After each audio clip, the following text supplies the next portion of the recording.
If you don't push back on these facilities or these agencies, whether it's government or unaffiliated with the government, any of these agencies that you might partner with, you don't push back on them when they give you a contract, and you don't say, no, I'm not doing that.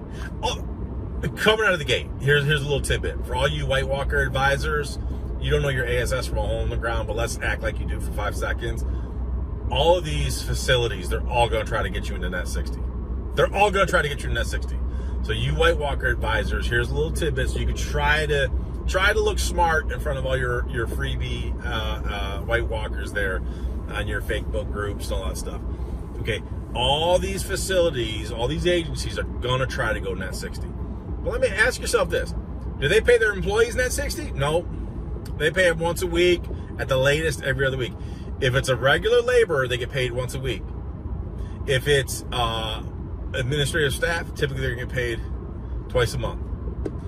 What makes you think that you can extend your cash flow to where you're getting net 60? And all the while, you're supposed to be paying your people, what, every week?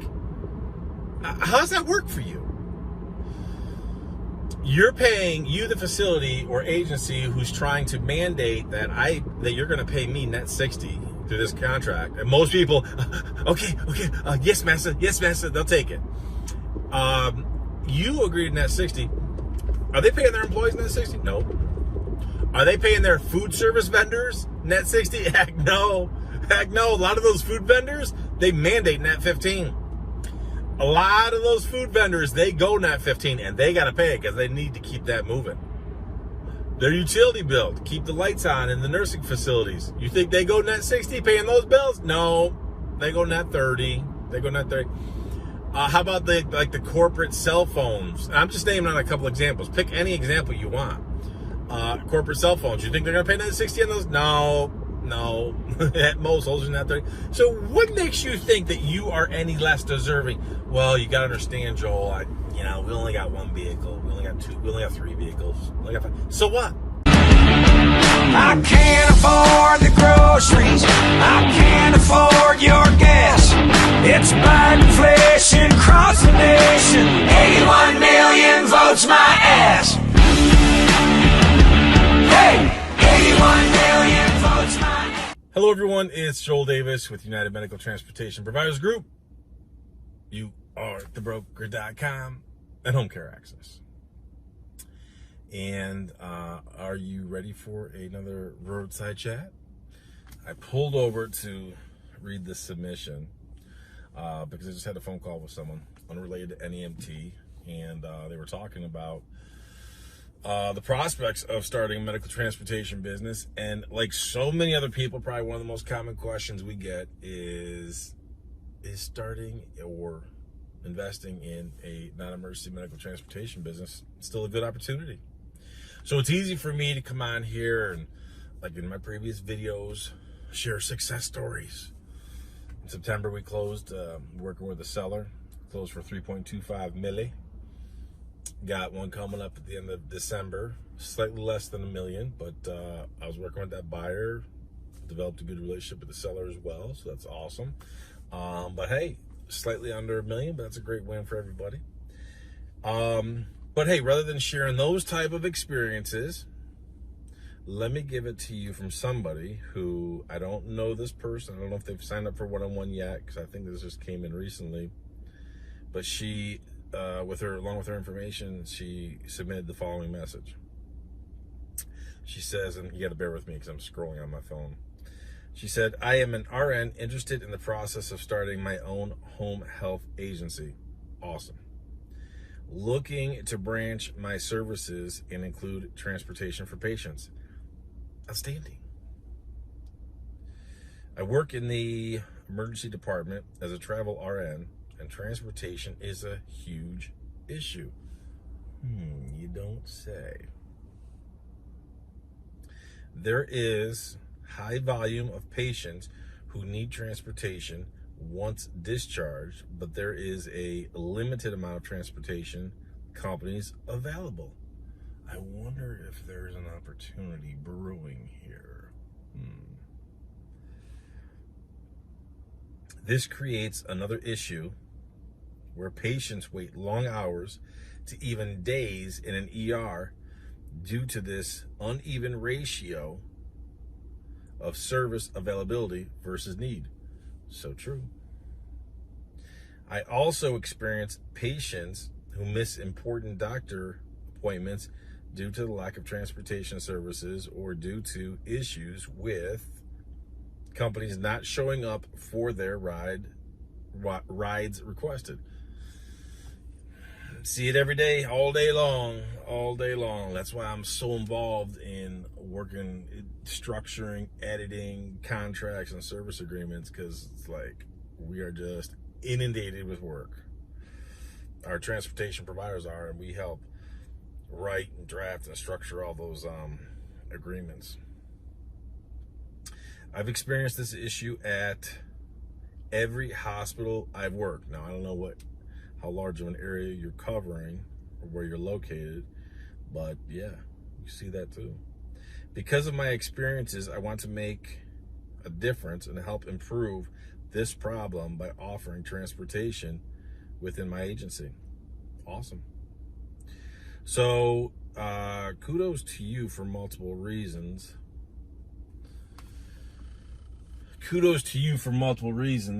All right, I'm pulling out, so you're going to take a little ride with me. We're taking the back roads because it's shopping season, and these Looney Tunes are up there shopping their butts off.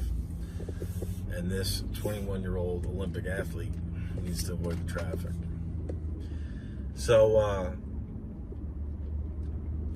yes, kudos to you for number one, starting your home care agency. Love it. Absolutely love it. Huge opportunity. You as an RN, huge opportunity for you as an RN in the home care industry. Phenomenal. Augment that with transportation. Absolutely. No doubt. We work with a lot of people who do both. Synergistic businesses, one plays off the other. And here's the other thing. I'm sure I'm going to go off on many tangents because I always do. This is where, I'm fascinated. I'm absolutely fascinated by, I've talked about in other videos. And again, I even though I go off on tangents, I encourage you to watch all of this because I'm going to touch on some good stuff. I'm absolutely fascinated. And I know a lot of you watching this, you subscribe to all the gobbledygook. You subscribe to a lot of the White Walkers, all the White Walker advisors, and all these organizations. And you know who I'm talking about. All these organizations with national accreditation. I encourage you. And anything, and I say this all the time in my videos, anything I possibly say to you, I strongly encourage you, fact check it. Do your homework. People will ask, well, when's a good time for me to hire you and use your services? Well, if I do this, well, are you sure? Listen, I don't ever want you to invest in anything with me until you are absolutely hungry, thirsty, 100% all in. Don't ever do it unless you're all in. I know I'm a terrible salesman. I don't got the slick, the 5-second elevator pitch. I don't have that. Sorry. Fact check everything. But go look at all that, the national accreditation. Go look at all the propaganda they put out in their newsletters and all that hoopla nonsense. I don't even read it anymore. I got my people just to give me the summation of it and highlights, just so I can stay up to date on certain things. Go read those things. It is the biggest, the most gobbledygook horse shit, and it's only getting worse because, again, I've always said, look at who the sponsors are. The sponsors are all these brokers. So what do they push? Broker agendas, broker software platforms. They all want to herd you into their methodologies. Go look at the most recent one. Charlie put it together for me. He's like, dude, look at this. Read these couple of paragraphs. It's all about the diversity, inclusion, equity. We need to have equity across the country for NEMT and the rates of reimbursement. We need to have diversity, equity, inclusion. What does that possibly, go read all that gobbledygook. What does that possibly have to do with anything? Like, how is that possible? You know, if I'm in a small town, middle America, and I got to transport someone 60 miles, you 30 miles, whatever, you pick the miles. If I got to transport someone 40 miles down the road, do I care about your nonsense, any of your nonsense that you're pushing there in San Francisco? Sorry, man, I got to pick on San Francisco, man. I was reading some stuff about how crazy that place is. What a crap hole. What a crap hole San Francisco is. It's such a tragedy, man. It's been many years since I've been there, but back in the day, man, it was nice, but it is such a crap hole. Unbelievable how things change, but hey, blue does blue. Anyway, what's my point to that? My point to this: who cares? And so if you read that organization's, I forgot who, you know, Charlie gave me the abbreviated version, so I only saw the paragraph, so I didn't see who actually wrote it or what. It was all this feel-good, fluffy, globalist, visionary nonsense. Who cares? Who cares? I've said this in previous videos, and I really do mean this to a large degree. I personally don't care about transportation, and neither should you. I said it. I don't care about transportation, and neither should you. And here's why: because nobody cares about you. Nobody. Nobody cares about you. I see businesses going out of business, and all businesses and industries for sure, because like, welcome to the Biden economy. But regardless, there are so many people in the NEMT industry who have absolutely no flipping clue of what they're doing. None. Read this message from this RN. Opportunity is everywhere, but people do not know how to get it. They do not know how to get it. They don't know how to penetrate the hospitals, how to get contracts. Maybe you can, look, it's hard, I'm going to tell you right now, it's hard to get in front of hospitals in terms, ever since COVID, they got more security, so it's harder. You can't, certain strategies have to change and fluctuate. Certain nursing facilities, same type of thing. But once you're able to get in front of somebody, what are the type of things that you need to sell? What are the type of things you need to say? Once you're presented, you know, I literally just finished editing a contract for a facility.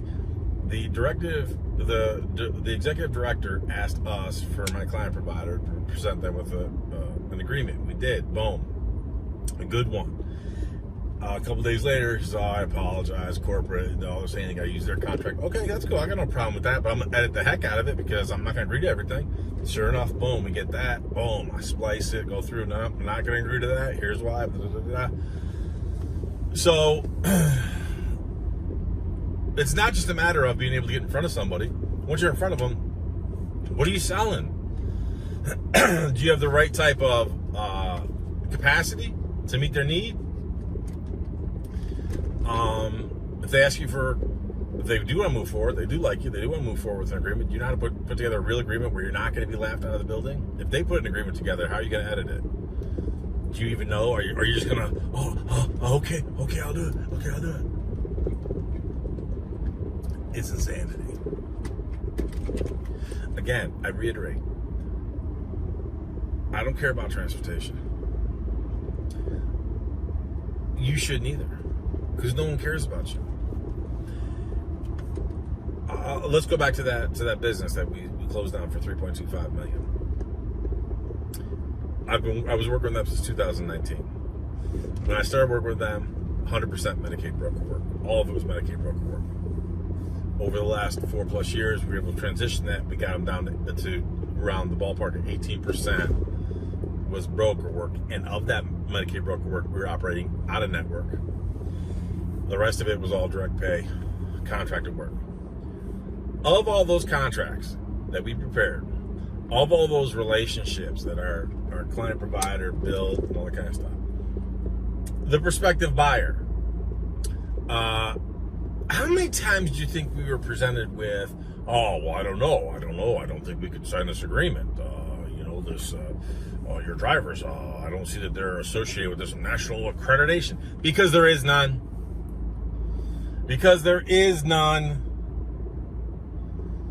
There is none. I'm sorry. There's no national accreditation. There's no real, other than like certain states where they have the Department of Transportation or PUC that operates the operating authority, you could argue there's really no state accreditation, and specifically with how to train your drivers for how to do wheelchair or stretcher transport. You could make that argument. I mean, like in communist New York where I reside, yeah, the Department of Transportation, they issue you operating authority, but it's not like they have some type of formal credentialing process for teaching you how to perform your stretchers and your wheelchair transports, helping people who are ambulatory, things of that nature. Doesn't exist. So it's like, and then you got labor. Labor is an issue for everybody, every business, every industry, everywhere. Labor shortages, the rates of reimbursement, the labor rates are just totally overinflated, but that's a topic for another day. But it's one of those things that money is tight. Operational tactics need to be tight. Operational tactics need to be tight. Why? Because labor issues. Got to be able to do more with less. I always talk about you got to be able to do more with less. So when you hear the national accreditation, we need to have a global vision. Diversity, equity, inclusion, and the non-emergency medical transportation. What the F are you talking about? What are you talking about? Mrs. Smith in rural America needs to get to this doctor appointment. It's 30 hours or 30 miles away. Do you think she cares about some diversity, equity, inclusion nonsense that you globalist nonsense are talking about and trying to apply it to the NEMT? What are you talking about? Like, anyone cares about that crap? Again, I don't care about transportation, and neither should you. Joe, what are you saying? I'm saying you should care about your money. Care about your money. Joel, that's so insensitive. Really? Go look at any business that goes out of business, any industry, pick it. You're not going to see crying in the streets, bring them back. No, bring them back. No one cares. As cutthroat as certain things are in any business, any industry, you really think anyone cares about you? You're not entitled to anything. This is why you got to do good business. And many of you who I work with, I always tell you one of the best things you can do for somebody is good business. Because at the end of the day, if I'm going to do a contract with you, me being the provider, you being the facility or your organization, whoever I'm contracting with, I want to develop a win-win. I'm not your sucker. So you get these facilities. Again, I'm constantly working on agreements and contracts, whether I'm drafting them or editing them for people, and it's like the work is there. The demand is there.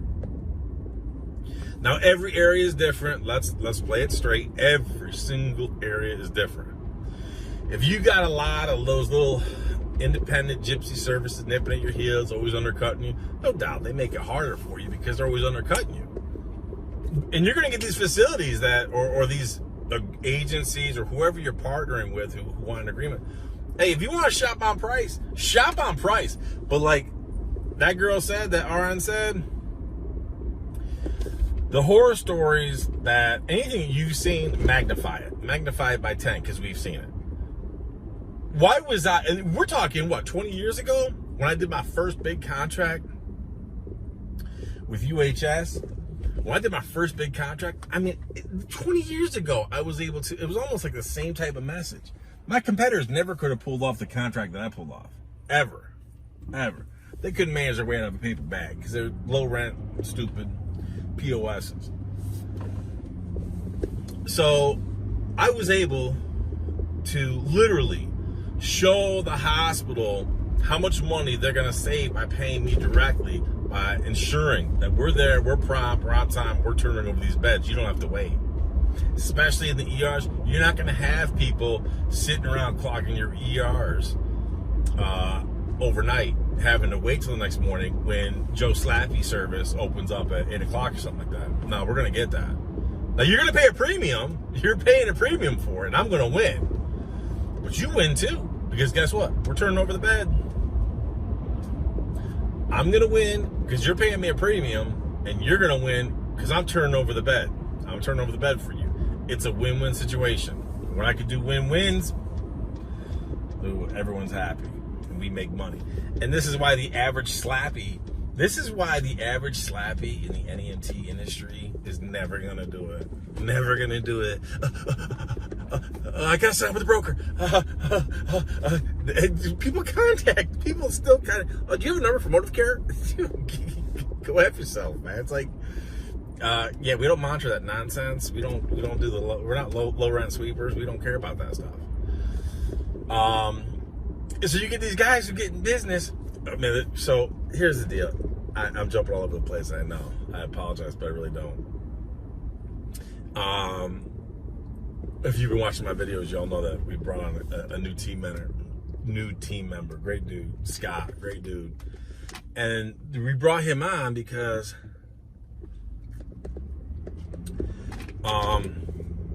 look, man, everyone complains because we don't answer the phones, because guess what? Dan, Don, and Charlie are constantly busy. If they're not researching stuff for me, prepping work for me, they're working on custom market analysis. They take a long time, require a lot of phone calls. So it is what it is. We got to focus on our clients, right? So Scott has really been helping us out, making contact with a lot of people who have been calling us, submitting their info, etc. And so many of you have talked to Scott. That's great. So the other day, and so there's been a couple of instances where Scott, if he's talking to someone on the phone, sometimes, depending on the situation, if he can't follow or he has a problem or a serious question, he'll actually try and call me while he's talking to them. So there's been a handful of instances where Scott has called me. I've been able to answer everything from when I was on vacation or whatever, and he patches me through. And next thing you know, we have an impromptu three-way conference call. So Scott calls me. He's like, hey, you available for a quick call? I got this guy in Chicago. He calls it Chicago. I call it Chirac. So I got this guy. He goes, I can't understand what he's trying to tell me or what he's trying to do. I don't follow him. I figure maybe if you could help me kind of decipher. I'm like, okay. So he patches me through. It's this half-stepping joker, long-term resident from Chirac. And, God, it was so stupid. This was probably one of the stupidest phone calls I've ever been on in my life. But hey, you know what? I think Scott learned something from it, because you learn you don't waste your time with low rent half steppers. So the guy's like, so the first question from this guy, he says, oh, pleased to meet you. Yeah, I want to know, how are you going to help me get from point A to point B? I'm like, well, first I need to know all about point A before I get you to point B. So I can't tell you how I'm going to get you anywhere unless I know what I'm working with. So let's start with where you're from. Oh, I'm from Chicago, long-term resident, born and raised here. Okay, cool. You know anything about me and the type of service we provide? Well, yeah, I've been following you a long time. I know you don't like brokers. Okay, well, what kind of work are you doing? Oh, it's all private pay. What type of revenue are you bringing in? Oh, that's confidential. Like, I told you, I got to know more about point A before I can take you to point B. Oh, well, it's confidential. I can't disclose that amount. Ergo, you're not making any money. Let's just play it straight. Eventually, the guy hung up on me because I said, look, man, with all due respect, you submitted your information, you contacted us. We're out of courtesy, we're trying to reach out to you to see if we can help you. But if you can't even disclose what kind of money you're making, and I know you're not doing all private pay out of Chirac, and the guy hung up on us.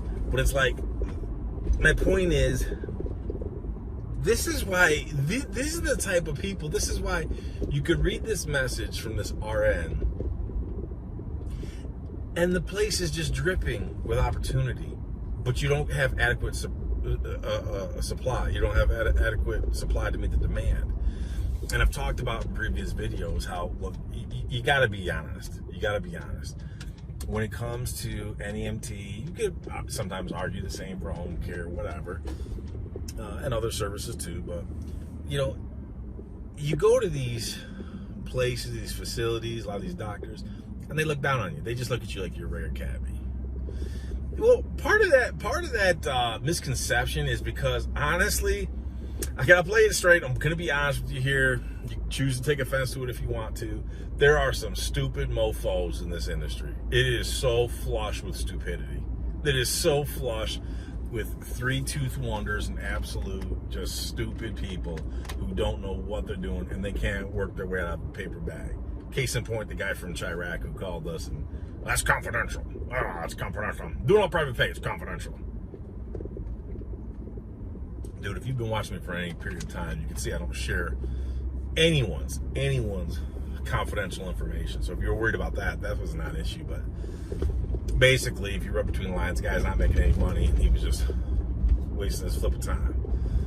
Because he was saying to Scott, well, if I give you $4,500 to work with you for 60 days, you're going to take my money and run. You're going to take my... Other people do that. Whatever. This is what I say. Do not ever invest a penny in us until you're hungry and you're absolutely committed. Like, dude, I know I need this. Like, I'm not making the kind of money I want. I'm plateaued, stagnant, not growing. I'm leaving a lot of meat on the bone. There's a lot of money out there on the table that I'm not collecting. Then boom, I need change. Because if I don't change, nothing's gonna change.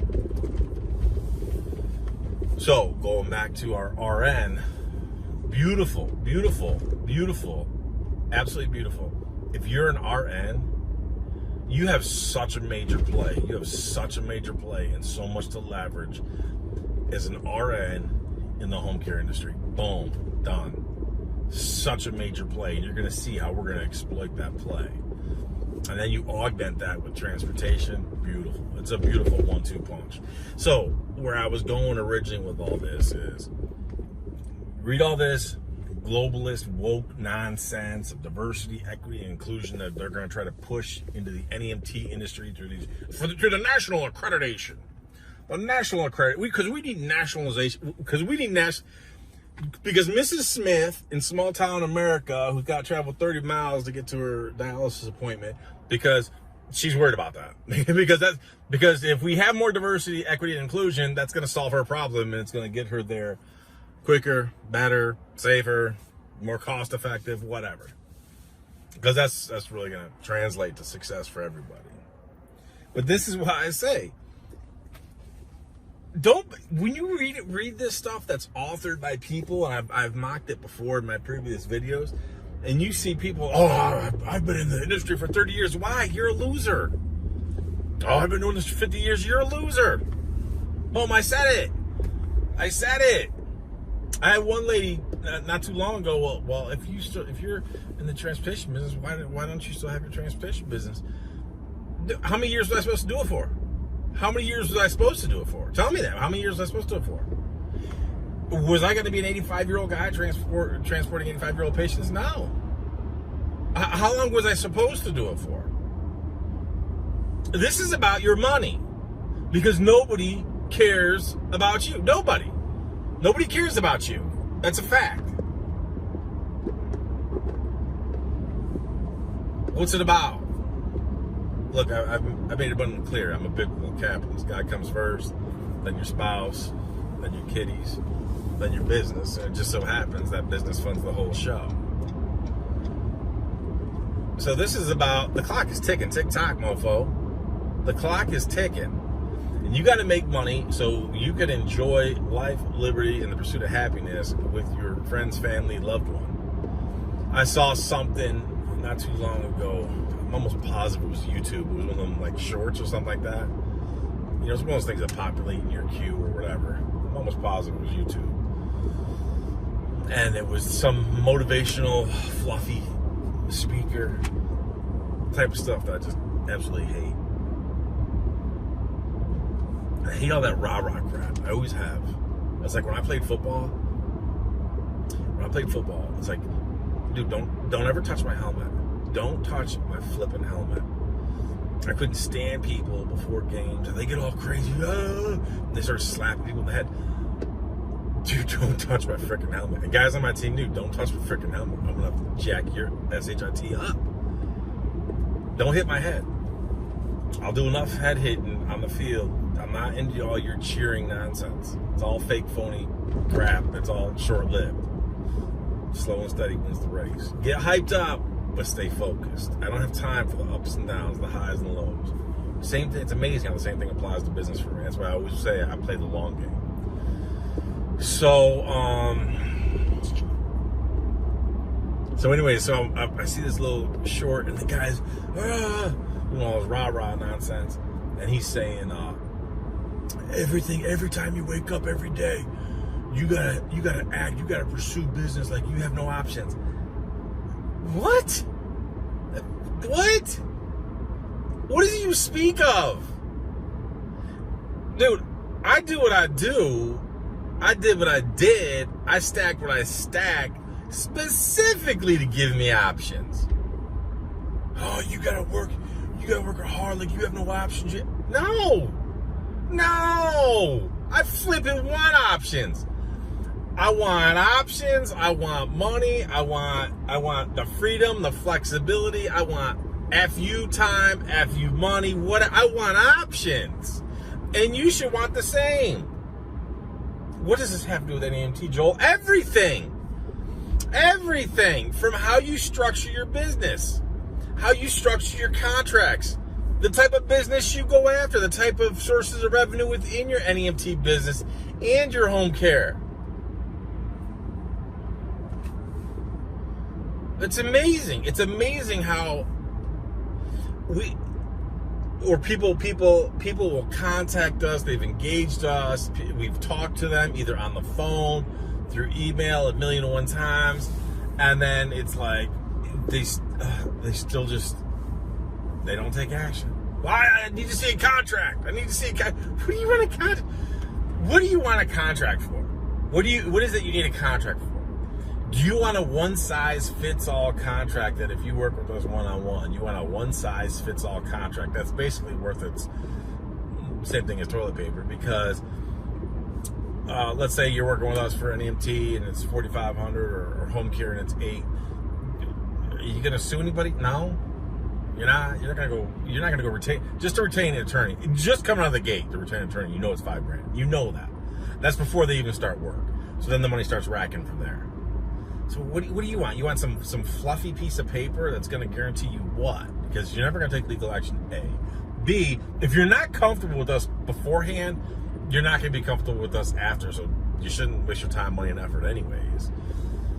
And here's the real caveat. The real caveat is everybody is in a different place and time and point in their business life cycle. Everybody's in a different position. Do you really want us to treat you as a one-size-fits-all? Do you really? Anybody, any of these white walkers online, these white walkers, they're overly promising, we're going to do this, we're going to do that, here's a contract. And I mean, all that abundance of detail, read the fine print, all of that gobbledygook nonsense should scare you away. Anyone pushing you into a one-size-fits-all system or methodology for you to learn NEMT or home care, flip and run as fast and far as you possibly can. Run! I know, I get it. I'm the worst salesman. I get it. People have asked me, why don't you, you got all this money, why don't you do a bigger set for your videos? Everyone, all the time, they always give you suggestions. You should do this, you should do that. You know what?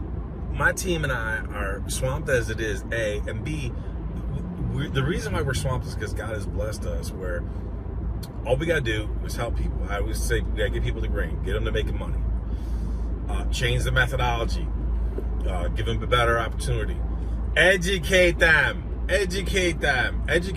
Our goal is to put you in a position ultimately so you don't need us. Our goal is to put you in a position where you don't need us. Our goal is to put you in a position where you don't need us, but you choose to use us because we make your life that much easier. My client providers will keep me on retainer. Some of them I may not hear from for a couple weeks. Then I'll hear from them a boatload. And They may send me things and I'll edit the heck out of it, and I do a lot of edits. Hey, I'm good at that stuff. It is what it is. Whether it be some type of a memorandum, something they're going to do internally within their company, because there's a lot of things to consider, especially with those memorandums. When you got people signing things, acknowledging, accepting responsibility, there's things you need to take into consideration. First and foremost, Department of Labor. Can this ever be used against you from a Department of Labor? So if you get a disgruntled employee, they take this, they go to the Department of Labor, could that be used against you? You gotta be careful. This is why I always say, you gotta give just enough info to get your point across, to make it abundantly clear to get your point across, yet at the same time, leave enough gray enough where you got an escape hatch. So if things do hit the fan, I make myself abundantly clear, you're liable, you're on the take. Oh, there's enough gray area here, I can bail if I gotta bail. It's about protecting you. Well, Joel, that sounds like you're trying to have your cake and eat it too. Yes, 100%. And for those of you who have done draft work for, preparing different documents, memorandums, or RFPs for, I mean, you responded to those RFPs. I mean, some of those RFPs that we responded to, some have been lengthy, so they cost a lot more money, no doubt. For some of the small stuff, not a big deal. But, no doubt, I mean, I'm good with that stuff. It is what it is. That's why I do all that contract work. But anyways, I know I've gone off on a tangent here, and I don't regret it. Going back to the original start of this lengthy diatribe, this lengthy message, this woman who's an RN, phenomenal that you're already doing your home care. That's awesome. Huge opportunity, especially if you're an RN. NEMT, huge compliment to your business. And again, just put things in perspective. If you don't care about transportation, which I'm encouraging, I'm literally encouraging you don't care about transportation. Hey, that doesn't mean you don't care about your people. That doesn't mean you don't care about your employees. That doesn't mean you don't care about your customers, the people that you're transporting. That doesn't mean you don't care about the staff, the people that you're engaging with and building relationships with. That doesn't mean you don't care about them. But it's analogous to the person who worked for 50 years at IBM, and when he retired, he got a watch. My dad retired from IBM after a million years, and I remember he got a watch, and he got a clock that was like this big in a glass case, kind of winded up. Okay, where are we going with this? What do we got?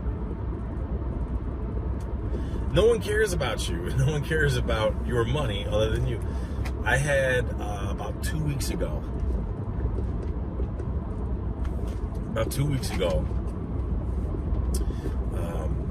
I had lunch with a former football player of mine who I coached a couple years back. Great dude, stud, loved him. He's a corrections officer here in the communist state of New York. So he's a CO now. So as we're breaking bread, and he starts asking me about financial stuff, and this is absolutely flipping insane. This is incredible. So he's telling me how much he makes. I'm going to butcher some of the numbers here. This is a couple weeks ago. I'm going to butcher some of the numbers. It's probably about a month ago. But I'm still like traumatized. Traumatized by this. So I think he's making like 70, 80 grand a year, something like that. But his take home was like nothing. He still lives with his parents right now. And I said to him, I started asking him questions. And this absolutely baffles my mind. It kills me. And so he has to pay for his medical.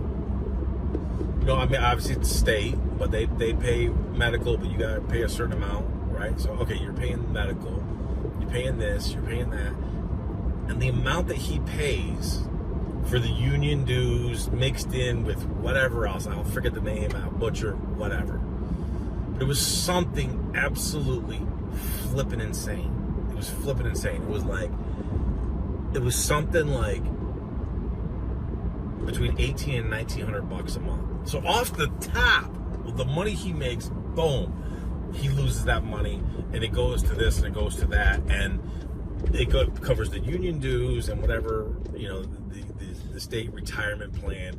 And he's trying to explain to me, and even he's getting confused because where he came in, he's a tier 5, but if you came in as a CO 20 years ago, you would have been tier 1, but now they're up to tier 5, which means in the future there's going to be tier 7, tier 10, whatever. And I was like, my God. So I start running some numbers while I'm at lunch with him.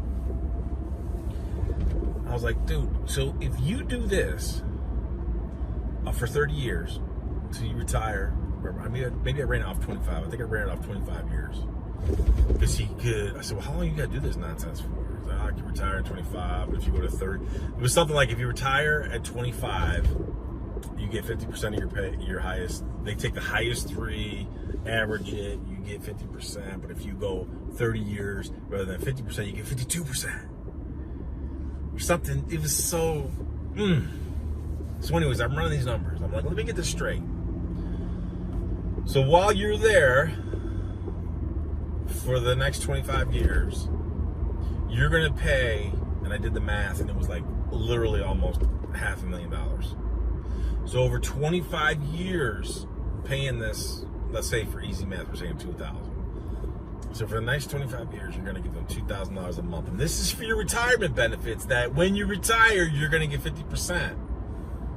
And that $2,000 a month for 25 years comes out to $500,000 or whatever the math was. You get the idea where I'm going with this. Again, this is like a month ago. I don't remember everything. I'm not that sharp.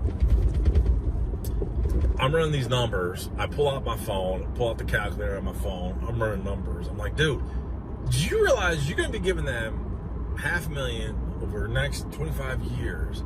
Whereas if you took that and you invested it here, you invest in that, and if you were to average like a 10% yield, by the time you're 65, or whatever numbers I ran, I said, here's the number. I turn it around to him. I turn the phone around to him, the calculator on my phone, turn it around to him. It was over $2 million. $2 million. It's a bait and switch. It's a scam. What does this have to do with NEMT? Everything. It's all a scam. You're all being scammed. You're being scammed. People play on your emotions, get into this system. This one contract, I literally worked on this contract this morning, and it was all about this contract.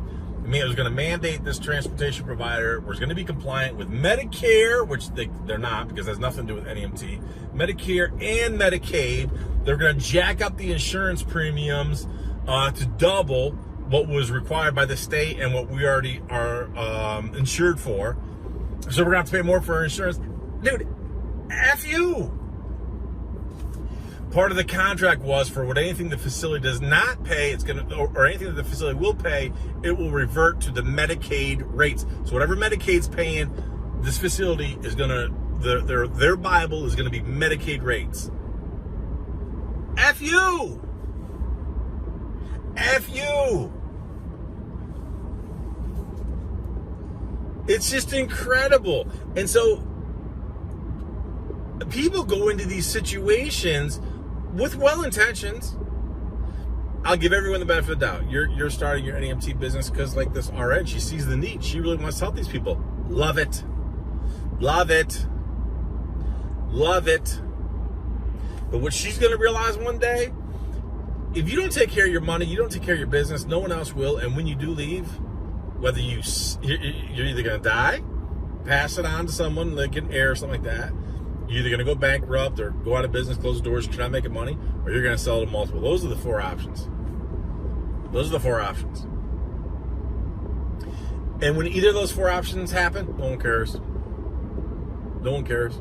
You are an RN working in a ER system, working as a travel nurse.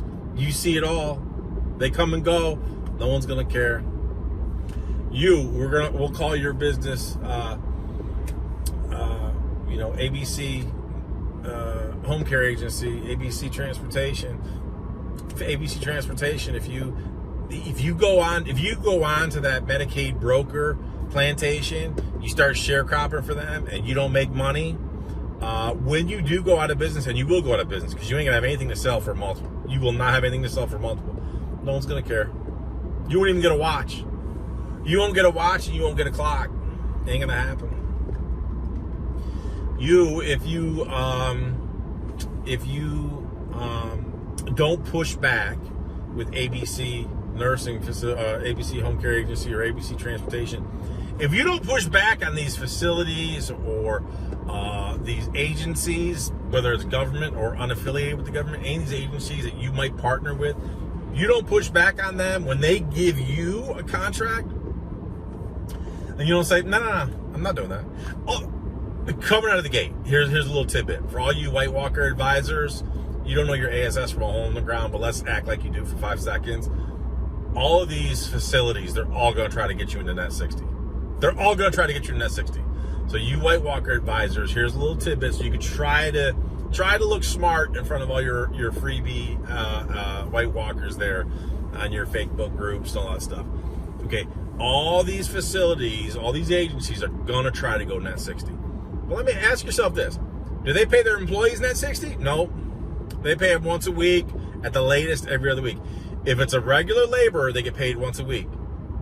If it's administrative staff, typically they're going to get paid twice a month. What makes you think that you can extend your cash flow to where you're getting net 60? And all the while, you're supposed to be paying your people, what, every week? How does that work for you? You're paying, the facility or agency who's trying to mandate that you're going to pay me net 60 through this contract. And most people, okay, yes, master, they'll take it. You agreed to net 60. Are they paying their employees net 60? No. Are they paying their food service vendors net 60? Heck no. A lot of those food vendors, they mandate net 15. A lot of those food vendors, they go net 15, and they got to pay it because they need to keep that moving. Their utility bill to keep the lights on in the nursing facilities. You think they go net 60 paying those bills? No, they go net 30. How about the corporate cell phones? I'm just naming on a couple examples. Pick any example you want.